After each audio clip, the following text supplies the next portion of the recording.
Thank you very much for coming here to Soroti University to support our efforts in participating in the national exhibition organized by the National Council for Higher Education. Before I talk about the exhibition, I take interest to thank the government of Uganda for establishing and supporting Soroti University, and also for maintaining peace that has enabled the university to take off, as you'll be able to notice when you get outside the building or when you are inside the building. Secondly, I would like to thank the National Council for Higher Education for arranging this meeting despite the difficulties, the challenges we have with COVID-19. I take this opportunity also to say thank you to all other stakeholders who have been able to support our efforts towards the development of Soroti University, especially the University Council, the district, the police, the National Water and Sewerage Corporation, the National Roads Authority, and many others. And of course in government, we are thankful to the Ministry of Education and Sports, thankful to the Ministry of Finance and Planning and Economic Development, and also to Ministry of Public Service. Other agencies like National Planning Authority have also come to support ourselves. Now, talking about Soroti University, I have to tell you that we started from scratch, from the bush. But I will cut off the history from the point of view that the university was established by law in July 2015. That's when we were still building the infrastructure. This is the current infrastructure we are in. Now, that action ended in 2018 June. From then on, we got engaged in a number of other activities besides infrastructure development. That is developing programs, procuring materials for study, and recruiting staff.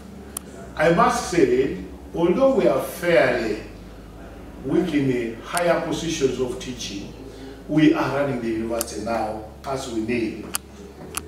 Council is the governing body in the university, and it is in place. Management supports council by way of producing and implementing university policies. So far, we have got over 20 policies made, and more are coming. The purpose of policies is really to make sure that we are in tandem with the developments elsewhere in other universities, and also in conformity with the way things should be done in universities in our country. So I am happy with the role of council in that, the role of management also in doing that kind of thing.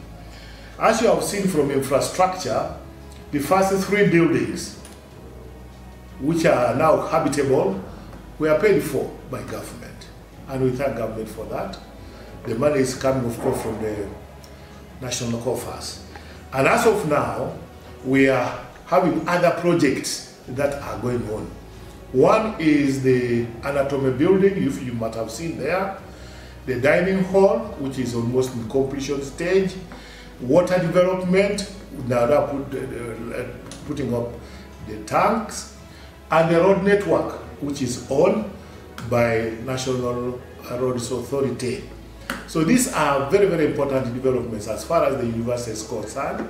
It is bringing the university to a higher level, whereby it will be easier for us to admit, train, and get people out who know that there was a university they went to.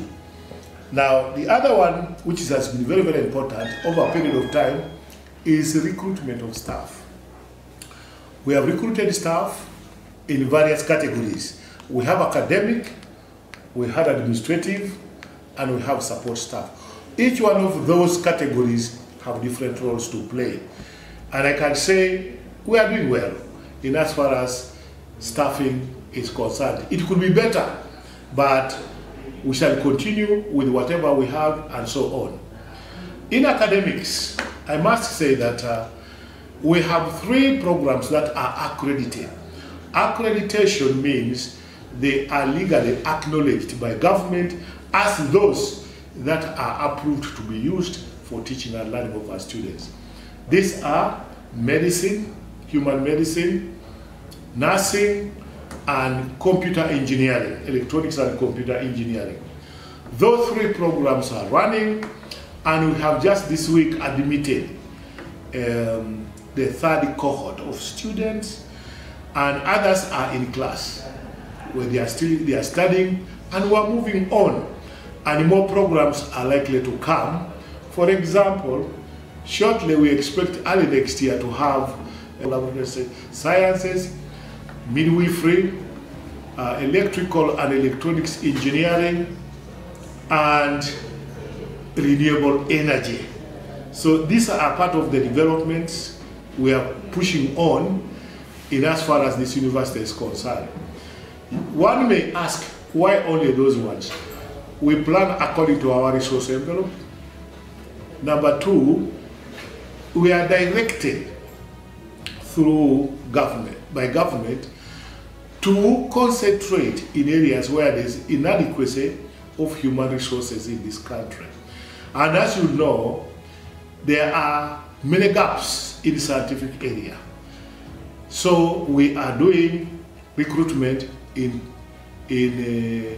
applied sciences. That's why I was saying medicine, midwifery, nursing, computer engineering, and so on. Many more will come, of course, later on. So our niche is applied sciences. Education is likely to be coming also soon, but because of space issues, we are not able to mount it now. But as soon as we have space, we shall advertise for posts and get establishment done in as far as the university is concerned. Now, teaching and learning. There has been a shift in teaching and learning, as you all know, on the former teaching where the lecturer stands in front of the classroom and students sit behind to listen and get out.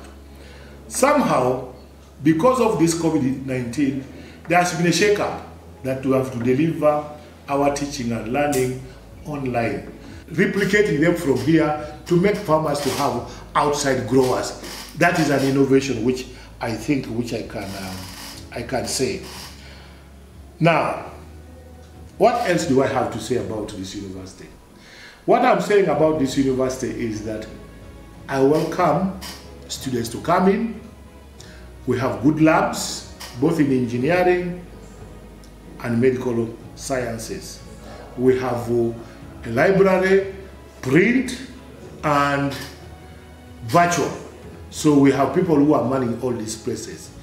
We care for the people who are going to apply for our courses. We shall take them when and if we find them suitable. So I think on this point, I would like to thank you for coming. Good day for you.